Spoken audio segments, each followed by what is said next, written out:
If you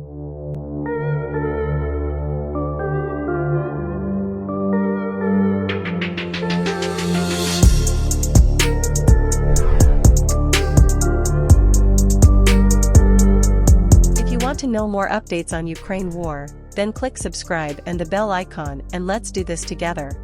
On April 3, the NATO Secretary General, Jens Stoltenberg, promised that despite Russia's aggressive nuclear rhetoric, the alliance would continue to support Ukraine.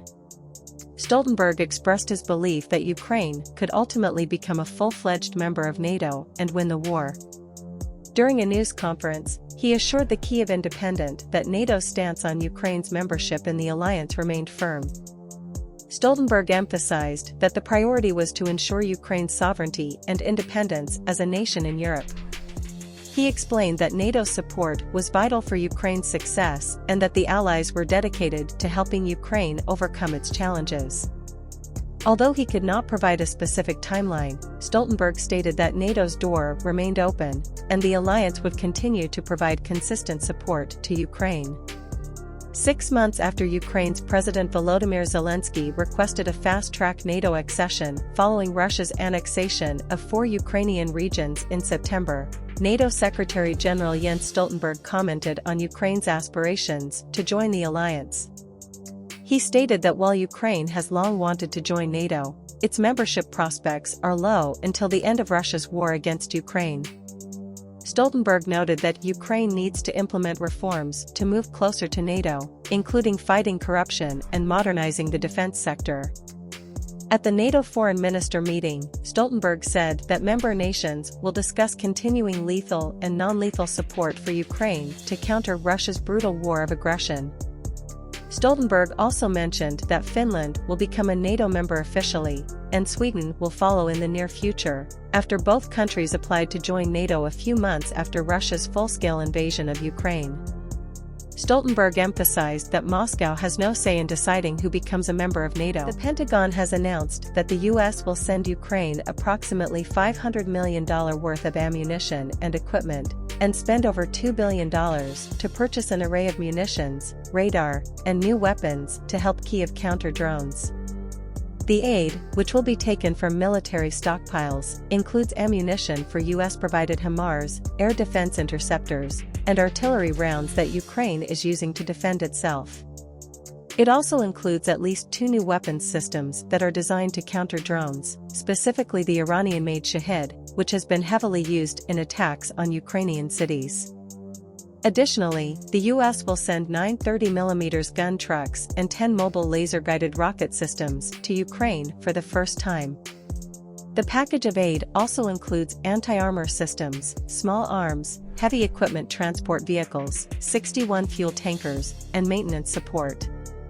The longer-term aid of $2.1 billion will buy missiles for the National Advanced Surface-to-Air Missile System, NASAMS, as well as radar, additional satellite terminals, fuel tanker trucks, anti-armor rockets, and bridging systems.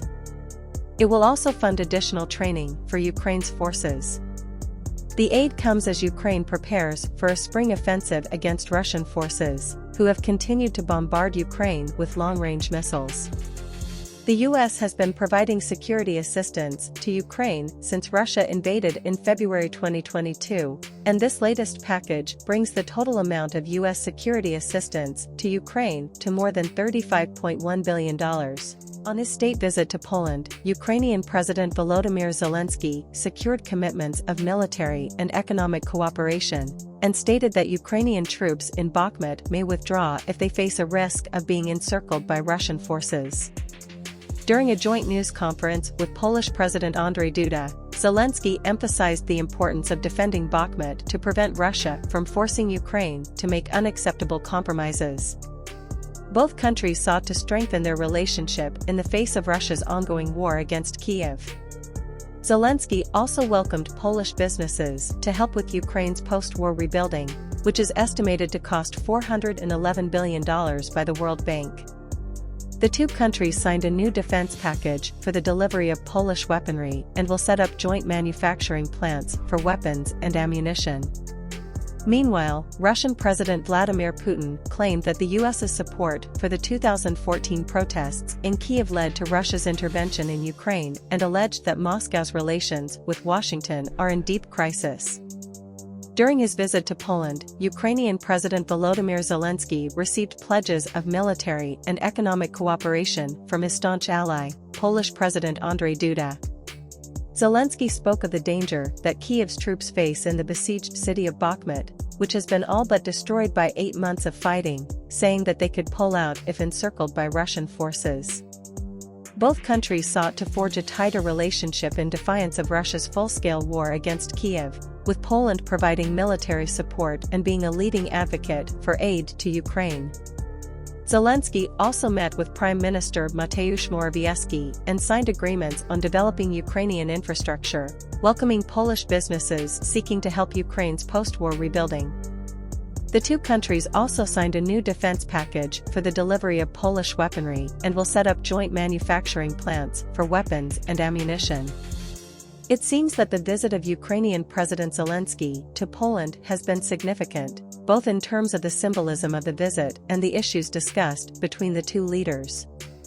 It's encouraging to see two neighboring countries coming together to address the ongoing conflict in Ukraine and to strengthen their cooperation in the European Union and NATO.